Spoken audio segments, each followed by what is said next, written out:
కిడ్నీలు చాలా మందికి వస్తూ ఉంటాయండి. యూరిన్ ప్రాబ్లం కూడా వస్తూ ఉంటుంది, అంటే తక్కువగా రావడం.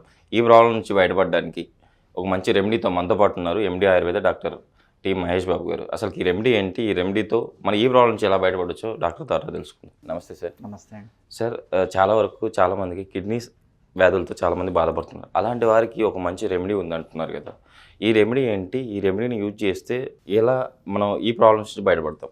సో ఫస్ట్ కిడ్నీకి సంబంధించిన వ్యాధులు చాలా రకాలు ఉన్నాయండి. సో అది కిడ్నీ వాపు కావచ్చు, లేదా కిడ్నీకి సంబంధించిన ఇన్ఫెక్షన్ కావచ్చు.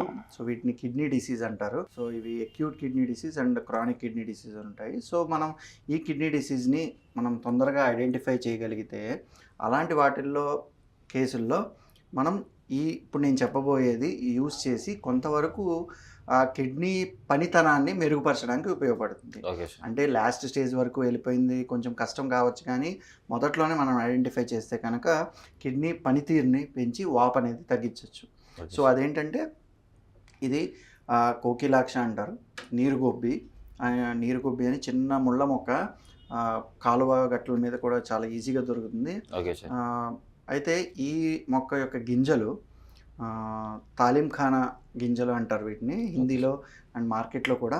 సో అవి నీరుగొబ్బి విత్తులు. సో వీటిని మనం నీళ్ళల్లో వేసి కొంచెం కషాయంలా, అంటే కొంచెం పొడి చేసేసుకొని, బాగా ఫైన్గా కాకపోయినా కోర్స్ కొంచెం గరుగ్గా ఉన్న పౌడర్ అవుతుంది కాబట్టి అది నీళ్ళల్లో వేసి మనం కషాయం కాచుకొని ఒక 20 నుంచి 30 ml పొద్దున్న సాయంత్రం తీసుకుంటే కనుక డెఫినెట్గా కిడ్నీ మీద ఎఫెక్టివ్ అనేది ఉంటుంది.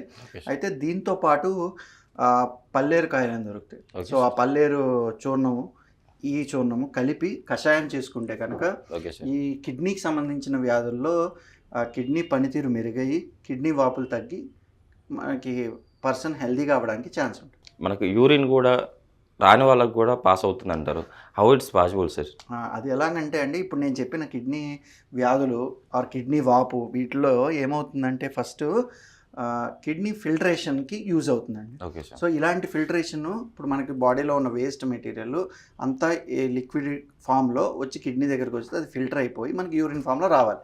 అది ఎప్పుడైతే ఫిల్టరేషన్ అనేది ఆగిపోయిందో, మనకి ఇప్పుడు జల్లెడ పడతాం కదా, అన్నీ పోయి కింద నుంచి పడతాయి. అలాగా ఆ ఫిల్టరేషన్ ప్రాబ్లం వస్తే ఇవన్నీ లోపలే పేరుకుంటాయి. సో యూరిన్ అనేది రాదు. సో మనం ఏం చేస్తామంటే ఆ కిడ్నీ పనితీరుని మెరుగుపరిచి కిడ్నీ వాపుని తగ్గిస్తే ఈ ఫిల్టరేషన్ అనేది సెట్ అవుతుంది. సెట్ అవ్వడం వల్ల ఏమంటుంది, మళ్ళీ ఆ యూరిన్ అనేది ఫిల్టర్ అయిపోయి వేస్ట్ ఆ యూరిన్ కలిపి బయటికి వచ్చేయడం జరుగుతుంది.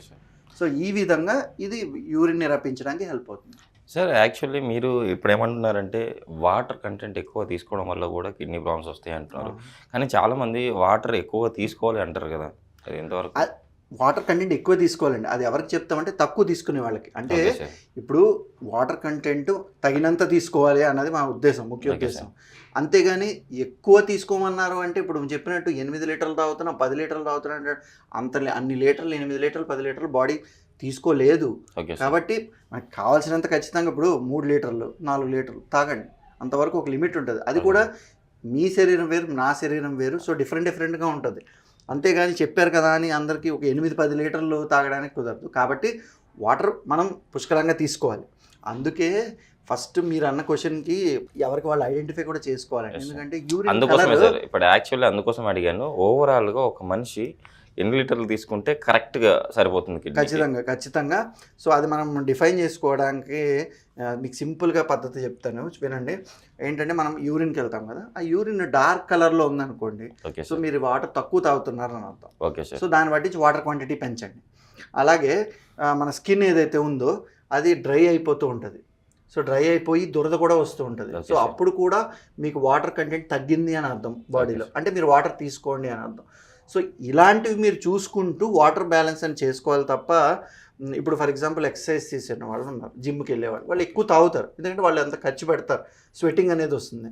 అంతేగాని ఇప్పుడు వీళ్ళు ఇన్ని లీటర్లు తాగమన్నారు నేను తాగేస్తాను అన్నది కుదరదు. సో బాడీలో ఇలాంటివి తీసుకుని అది 2 లీటర్సా 3 లీటర్సా 4 లీటర్సా అనేది మన బాడీని బట్టి మనం తీసుకోవాలి. అండ్ ఎప్పుడెప్పుడు తీసుకోవాలి అనేది కూడా ఇంపార్టెంట్. ఇప్పుడు ఫర్ ఎగ్జాంపుల్ చూడండి, భోజనం తిన్న వెంటనే తీసుకోకూడదు, మళ్ళీ ప్రాబ్లమ్స్ వస్తాయి, ఇండైజెషన్ ప్రాబ్లమ్స్ వస్తాయి. అలానే కొంతమంది పొద్దున్న లేచిన వెంటనే తాగేస్తున్నారు. ఆ టైంలో ఇప్పుడు ఆ ఎసిడిక్ నేచర్ ఏదైతే ఉందో అది కొంచెం సేపు ఉండాలి. ఫుడ్ డైజెషన్కి దానికి. బట్ అదంతా కంప్లీట్గా ఆఫ్ అయిపోతుంది వాటర్ వల్ల. సో ఇలాగ రాంగ్ టైంలో తీసుకోవడం అండ్ రాంగ్ క్వాంటిటీ తీసుకోవడం వల్ల మోస్ట్ ప్రాబ్లమ్స్ వస్తున్నాయి. కిడ్నీ హెల్త్ను ఎలా జాగ్రత్తగా చూసుకోవాలి, మనం చెప్పిన రెమెడీ కంపల్సరీ పాటిస్తే ఆ కిడ్నీ హెల్త్ను మనమే కాపాడుకున్న వాళ్ళం అవుతాం. ఎలాంటి ఫుడ్ తీసుకోవాలి, ఎలాంటి ఫుడ్ తీసుకోకూడదు అని చెప్పేసి చాలా చక్కగా వివరించారు సార్. Thank you.